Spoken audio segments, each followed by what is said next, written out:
अस्सलाम वालेकुम वरहमतुल्लाहि वबरकातुहू। हमारी ज़िंदगी की गाड़ी तेज़ी के साथ सरकती चली जा रही है। अगर आप तसव्वुर की बालकनी से झांक कर अपने माजी में नज़र दौड़ाएंगे तो तसव्वुर ही तसव्वुर में अपने बचपन में पहुंच जाएंगे और सोचेंगे कि जब हम छोटे थे तो इस तरह खेलते थे और यूं यूं शरारतें किया करते थे। ज़रा गौर फरमाइए, क्या ऐसा मालूम नहीं होता कि हमारी ज़िंदगी बड़ी तेज़ी के साथ बर्फ़ के पिघलने से भी तेज़ तर रफ्तार से गुजरती चली जा रही है। वाकई जब हम अपने माजी पर गौर करते हैं तो हमारा दिल डूबने लगता है कि हमारी उम्र इतनी हो गई और अनकरीब हमारी ज़िंदगी के बकिया दिन भी गुजर जाएंगे।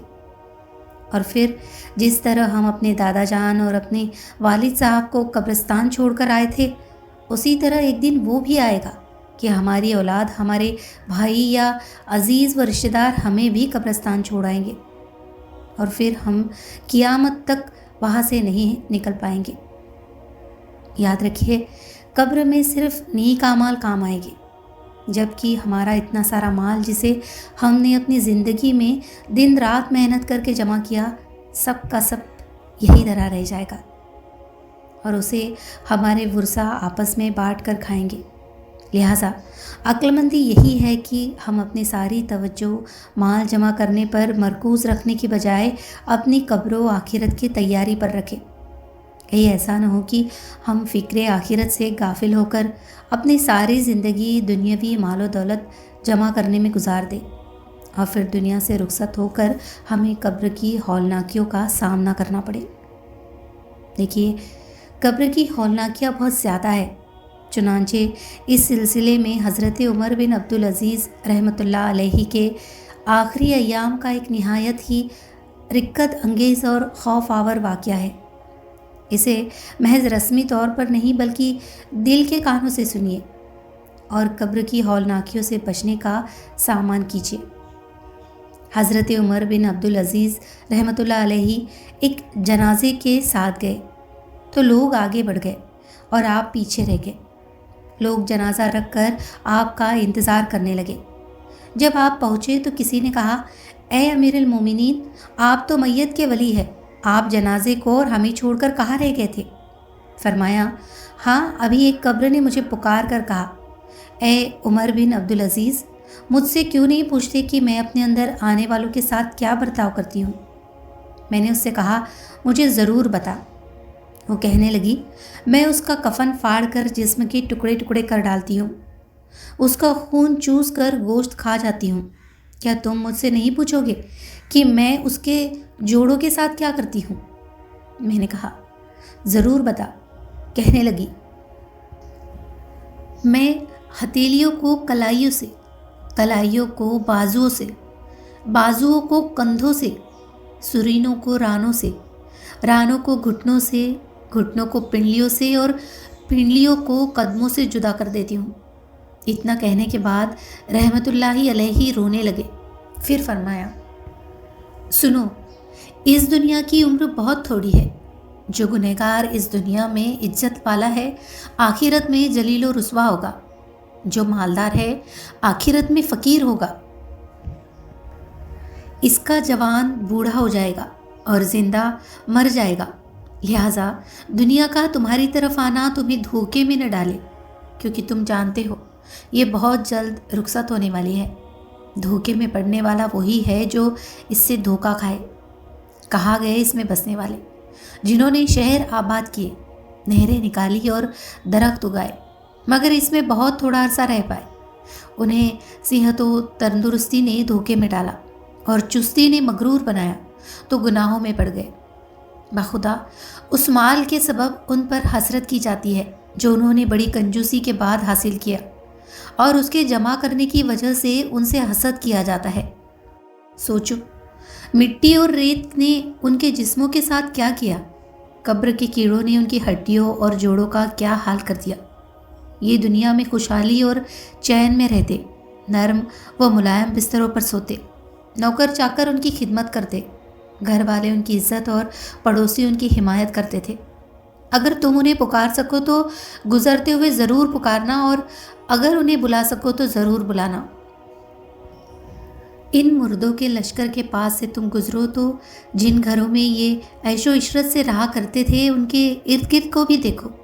ان کے مالداروں سے پوچھو تمہارے پاس کتنا مال بچا ہے، ان کے فقیروں سے پوچھو تمہاری فقر کتنا باقی ہے، ان سے ان کی زبانوں کے متعلق پوچھو کہ جن سے وہ باتیں کیا کرتے تھے، ان کی آنکھوں کے بارے میں پوچھو جن سے بدنگاہی کیا کرتے تھے، ان سے پوچھو کہ پتلی جلد، خوبصورت چہرے، نرم و نازک بدن کے ساتھ کیڑوں نے کیا سلوک کیا۔ کیڑوں نے ان کے رنگ اڑا دیے، گوشت کھا گئے، چہرے خاک آلود کر دیے، خوبصورتی کو ختم کر دیا، ریڑھ کی ہڈی توڑ کر جسم کے ٹکڑے ٹکڑے کر دیے اور جوڑوں کو ریزہ ریزہ کر دیا۔ ان سے پوچھو تمہارے خیمے اور عورتیں کہاں گئی، خدمت گار کہاں گئے، غلام کہاں گئے، جمع پونجی اور خزانے کہاں گئے۔ اللہ پاک کی قسم، انہوں نے قبر کے لیے کچھ تیاری نہیں کی، کوئی سہارا بھی نہیں بنایا، نیکی کا پودا بھی نہیں لگایا، سکون قبر کے لیے کچھ نہیں بھیجا۔ کیا اب وہ تنہائی اور ویرانوں میں نہیں پڑے ہوئے؟ کیا اب ان کے لیے دن اور رات برابر نہیں؟ کیا اب وہ تاریکی میں نہیں ہے؟ ہاں، اب ان کے اور ان کے اعمال کے درمیان رکاوٹ کر دی گئی اور عزیز و اقربا سے ان کی جدائی ہو گئی ہے۔ کتنے ہی خوشحال مردوں اور عورتوں کی حالت بدل گئی، ان کے چہرے گل سڑ گئے، ان کے جسم گردنوں سے جدا ہو گئے، ان کے جوڑ الگ الگ ہو گئے، ان کی آنکھیں رخساروں پر بہہ پڑی، منہ خون اور پیپ سے بھر گئے، ان کے جسموں میں حشرات الارض پھرنے لگے، اعضاء بکھر کر جدا ہو گئے۔ خدا، کچھ ہی عرصے میں ان کی ہڈیاں بوسیدہ ہو گئی، باغات چھوٹ گئے، کشادگی کے بعد وہ تنگی میں جا پڑے۔ ان کی بیواؤں نے دوسرے نکاح کر لیے، اولاد گلیوں میں در بدر ہے، رشتہ داروں نے ان کے مکانات و میراث بانٹ لیے۔ خدا کی قسم، ان میں کچھ خوش نصیب وہ ہے جن کی قبروں میں وسعت، رونق اور تازگی ہے، اور وہ قبروں میں مزے لوٹ رہے ہیں۔ اے کل قبر میں مکین ہونے والے شخص، تجھے دنیا کی کس چیز نے دھوکے میں رکھا؟ کیا تو یہ سمجھتا ہے کہ ہمیشہ رہے گا، یا یہ دنیا تیرے لیے باقی رہے گی؟ تیرا وسیع گھر اور تیری جاری کردہ نہر کہاں گئی؟ تیرے پکے ہوئے پھل کہاں گئے؟ تیرے باریک کپڑے، خوشبو اور دھونی کہاں ہے؟ تیرے گرمی سردی کے کپڑے کیا ہوئے؟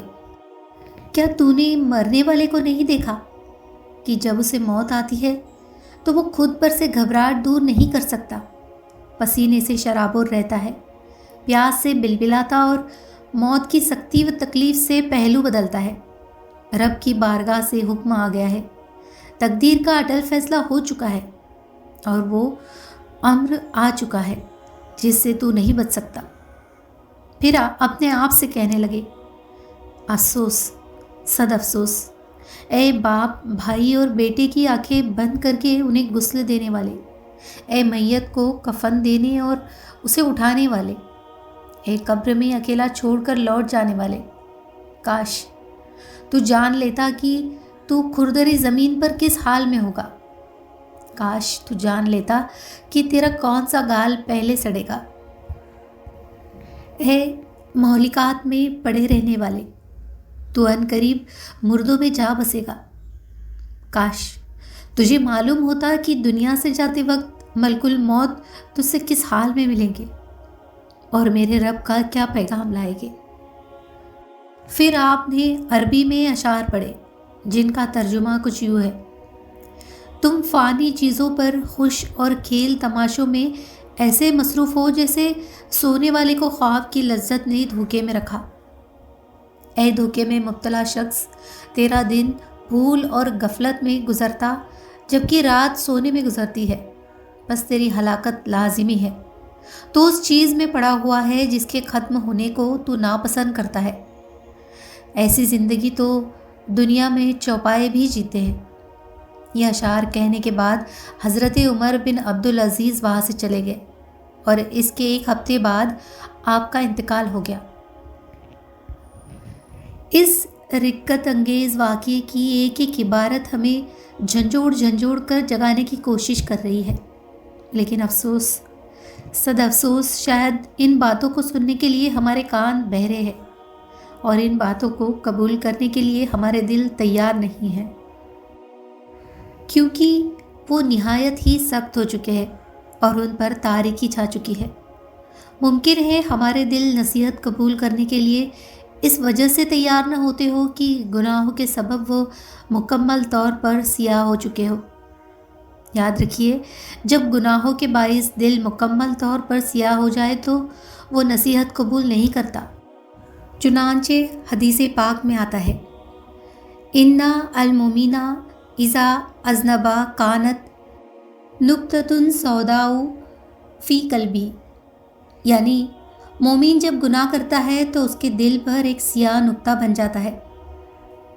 अगर वो तौबा करे, गुनाह छोड़ दे और अल्लाह पाक से मग़फ़िरत तलब करे तो उसका दिल साफ़ हो जाता है, और अगर वो तौबा न करे बल्कि मज़ीद गुनाह करता रहे तो वो नुक्ता फैल जाता है।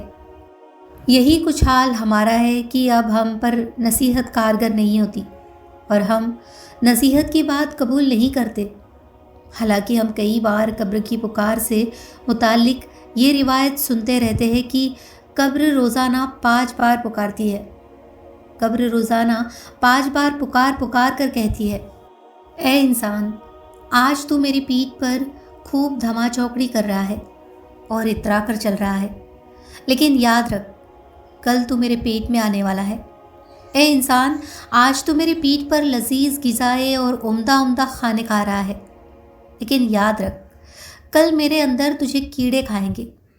ए इंसान, आज तू मेरी पीठ पर गफलत से हंस रहा है, लेकिन याद रख, कल जब तू मौत का शिकार होकर मेरे अंदर आएगा तो तुझे रोना पड़ेगा। ए इंसान, आज तू मेरी पीठ पर खुशियाँ मना रहा है, लेकिन याद रख, कल तू मेरे अंदर आकर गमज़दा हो जाएगा। ए इंसान, आज तू मेरी पीठ पर खूब गुनाह कर रहा है, लेकिन याद रख, कल जब तू मेरे अंदर आएगा तो तुझे अपने किए की सज़ा भुगतनी पड़ेगी। ये थी आज की इबरतनाक कहानी। अल्लाह से दुआ है कि वो हमें इससे सबक लेने की तौफीक दे। फिर मिलेंगे एक नए सबक और कहानी के साथ। तब तक के लिए खुदा हाफिज़।